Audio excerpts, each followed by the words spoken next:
Hi. I'm going to talk a little bit about the book of Job, chapters 22 to 24. And it's so amazing because this section of the Bible was written 400 years before Genesis in Paleo-Hebrew. And yet it is such beautiful poetic prose. And the questions that are raised, first of all, by Eliphaz, the so-called friend of Job, who is accusing. If you invest in the market today,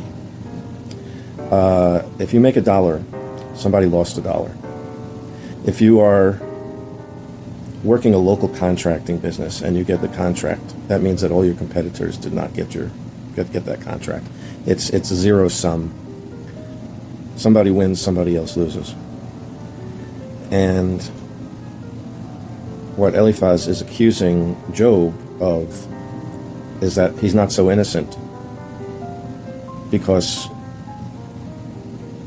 he was building this other and this big farm with all these animals and everything else, because he was some other farmers were not so lucky and so forth.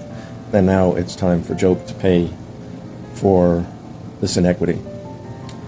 But fast forward to the book of James, all the way at the other end of the Bible, and James is talking about who are we to judge anybody.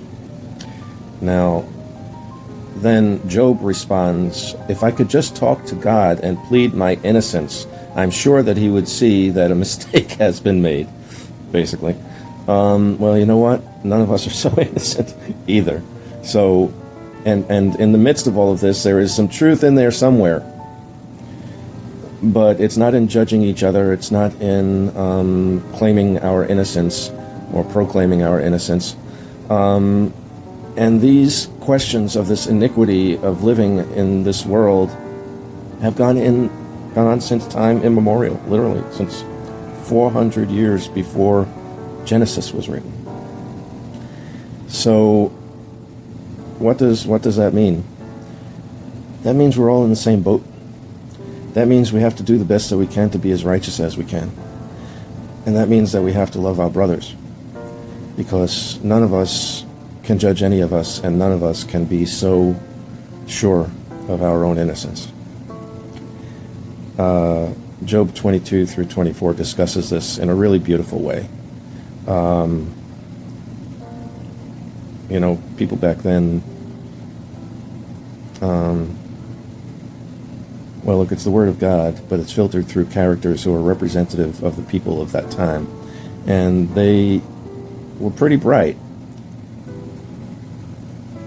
And Eliphaz really did care about Job, so much so that he traveled, I think, 800 miles to be with him, to try to comfort him, but ended up judging him.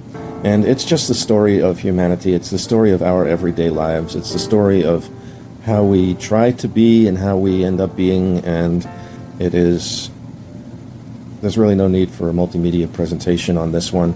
It is really the discussion of the ages, represented in 3 chapters in the book of Job. My recommendation is you go read it. Have a beautiful day, or a beautiful week, let's say, since you're going to be seeing this Monday at 7 p.m. And somebody's happy. That one. So have a great week, and I'll see you in church on Sunday.